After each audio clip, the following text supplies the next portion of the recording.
Yang pertama adalah barangnya. Bobo ngerti. Dan e-commerce adalah perdagangan elektronika atau adalah kegiatan jual beli barang atau jasa atau kegiatan transmisi dana atau data melalui jaringan elektronik terutama internet.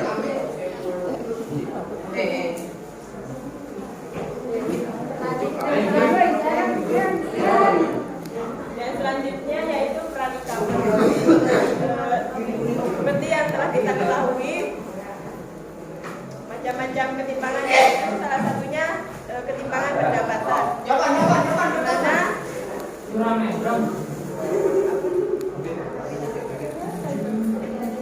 Di mana orang yang berbisnis dengan kekurangan modal bisa menggunakan aplikasi menggunakan e-commerce ini.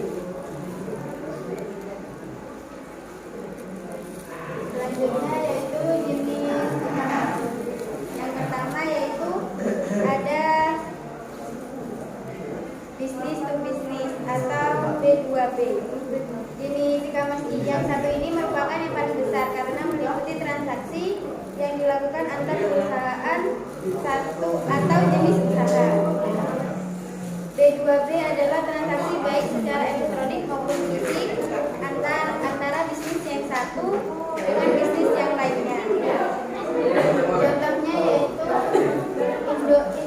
Indo Trading, kalau lama Indo. Yang kedua yaitu bisnis to consumer atau B2C. Jenis ini adalah jenis bisnis e-commerce yang paling dikenal oleh masyarakat. Jika B2B memasarkan barang dan jasa kepada perusahaan lain, maka B2C adalah proses transaksi yang dilakukan antara produsen barang atau jasa yang langsung kepada konsumen terakhir.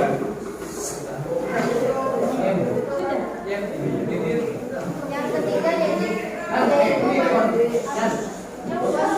konsumer atau C2C. C2C adalah transaksi barang atau jasa yang dilakukan dari konsumen kepada konsumen. C2C ini terbagi atas dua model, yakni marketplace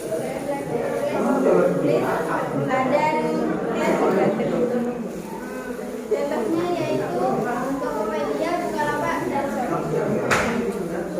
Yang keempat yaitu consumer to business atau C2B.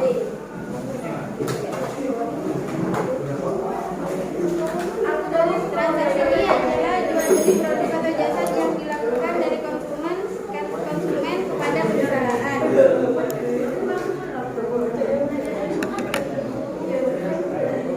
Contohnya yaitu freelance.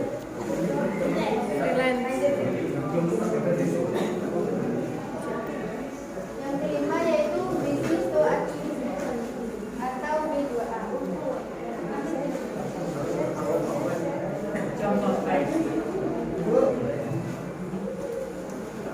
Bisnis ini juga dikenal sebagai B2G, adalah jenis e-commerce yang menjual produk atau jasa kepada lembaga pemerintah.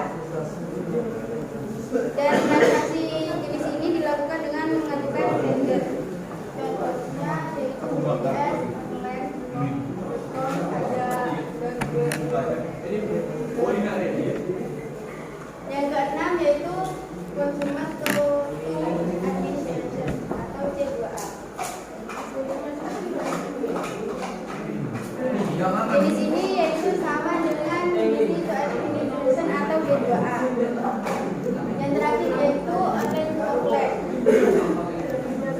Ini adalah jenis bisnis baru di mana produsen menggunakan dua saluran baik itu toko online atau offline. Tentunya itu Gojek dan Grab. Selanjutnya ada kelebihan. Kelebihan dari e-commerce sendiri yang pertama ada kemudahan dan layanan bervariasi. Di sini kita dapat memudahkan untuk membuat pilihan secara luas, mengelola informasi yang dibutuhkan dan membandingkan penawaran dari semua pemasok atau penyedia barang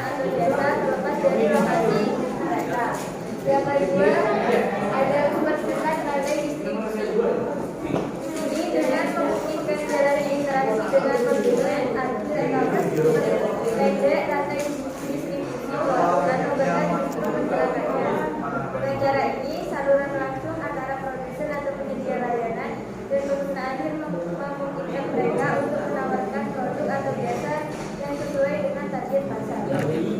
Yang ketiga ada pembayaran lebih mudah. Selain itu, dengan berkembangnya sistem pembayaran yang ada saat ini memudahkan kita untuk bertransaksi yang kedua. Yang keempat ada brand lebih dekat dengan konsumen.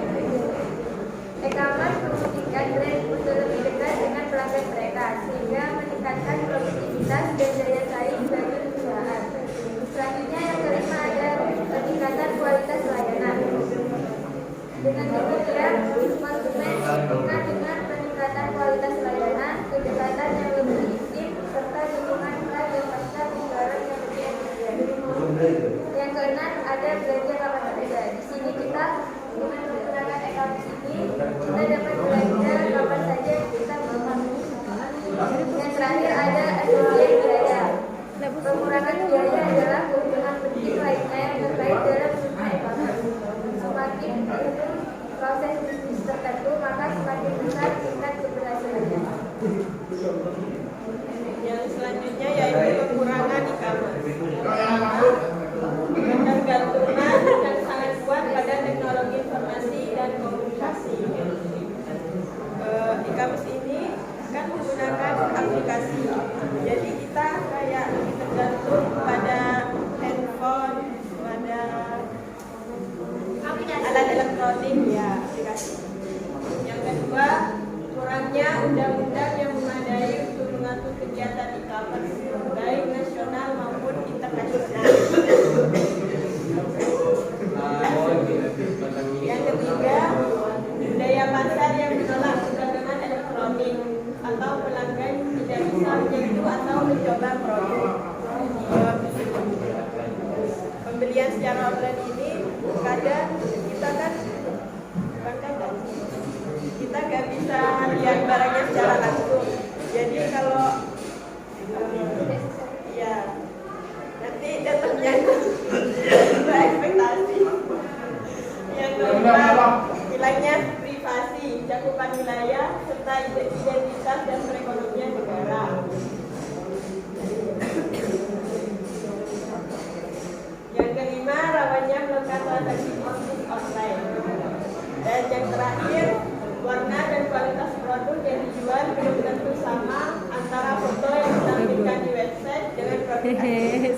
Siapa yang pernah mengalami ini? Saya. Look at this. Kemudian adalah dampak positif. Dampak positif yang pertama adalah melebarkan jangkauan. Jadi pasar jangkauannya itu sudah jauh lebih luas sampai hingga tingkat internasional. Yang kedua, meningkatkan pendapatan dan mengurangi resiko biaya lain.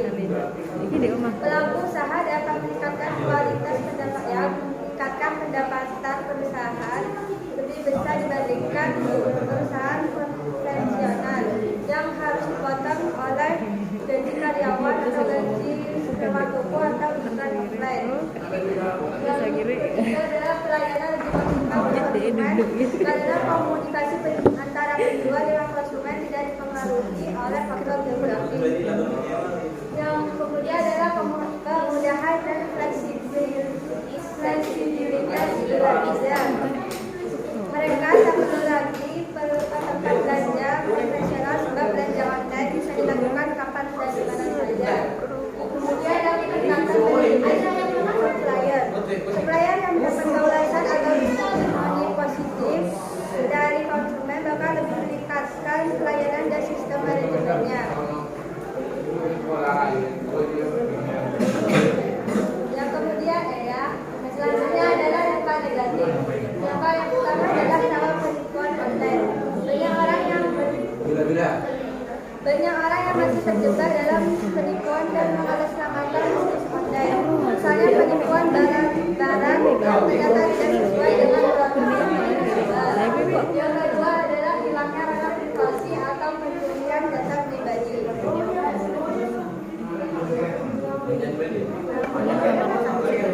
Belum ada peraturan atau perlindungan data konsumen sehingga banyak orang yang masih ragu belanja online.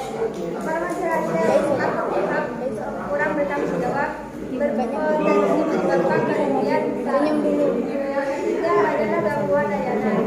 Indonesia masih harus menghadapi masalah infrastruktur dan prosedur masalah kepewadayaan internet bisa saja terjadi mengakibatkan pelaku usaha banyak menolak kesempatan keuangan hubungan yang